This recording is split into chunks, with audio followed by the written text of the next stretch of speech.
ৰাইজ অহা 10 অক্টোবৰৰ পৰা আমাৰ অৰুণোদয় আঁচনিৰ পৰিমাণ 1000 টকাৰ পৰা 1250 টকালৈকে বৃদ্ধি হ'ব অৰ্থাৎ 250 টকা আৰু আমাৰ একাউণ্টত বেছিকৈ আহিব এই 250 টকা আমি কিহত ব্যৱহাৰ কৰিম আমাৰ যি ইলেক্ট্ৰিচিটি বিল আহে সেই বিল আমি চৰকাৰৰ টকা দি আমি বিলটো দি দিম নিজৰ টকা নলম এই কাৰণে আমি 250 টকা আমি অতিৰিক্তকৈ অৰুণোদয় বেনিফিচিয়াৰীক আমি যোগান ধৰিম তাৰ লগে লগে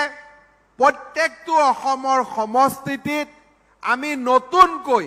6000 পৰিয়ালক আমি অৰুণোদয় আঁচনি দিয়াৰ বাবেও আমি সিদ্ধান্ত গ্ৰহণ কৰিছো অৰ্থাৎ আমাৰ ওদালগুৰিতে হওক ৰৌতাতে হওক মাজবাটে হওক আৰু 6000 পৰিয়ালে অৰুণোদয় আঁচনি লাভ কৰিব তাৰ আগে আগে এই মাহৰ পৰা আমাৰ চৰকাৰৰ ছাত্ৰ ছাত্ৰী বিষয়াসকল প্ৰত্যেক ঘৰ অৰুণোদয় বেনিফিচিয়াৰী ঘৰত যাব আৰু যিসকলে ইতিমধ্যে চৰকাৰী চাকৰি পালে বা আন ধৰণে আৰ্থিকভাৱে শক্তিশালী হ'ল তেওঁলোকে স্বইচ্ছাই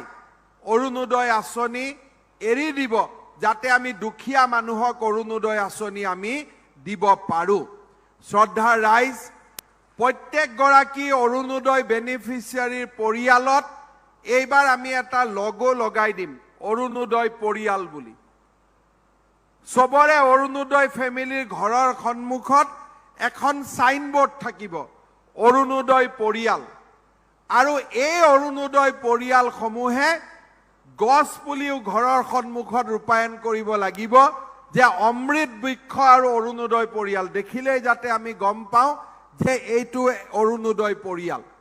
আৰু ধনী মানুহবিলাকে যোনে ভুলতে অৰুণোদয় লৈছে তেওঁলোকেও যাতে লাজতে অৰুণোদয়টো এৰি দিয়ে সাইনবোৰ্ড লগালেহে অৰুণোদয়টো এৰি দিব হয়নে নহয় তেতিয়া কোনোবা যদি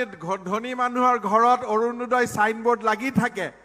তাৰ ঘৰতটো কোনোবা ছোৱালীও বিয়া নিদিব বোলে দে তই অৰুণোদয় লৈ আছ ইমান ধনী হয় তোৰ ঘৰত কিয় ছোৱালী বিয়া দিম হয়নে নহয় সেইকাৰণে এইবাৰ আমি সকলো অৰুণোদয় পৰিয়ালৰ ঘৰৰ সন্মুখত আমি একোখন সাইনবোৰ্ড লগাম যাতে যোগ্যজনেহে অৰুণোদয় ল'ব পাৰে এই গোটেই কামবিলাক আমি ডিসেম্বৰ মাহৰ ভিতৰত সমাপ্ত কৰিব খুজিছো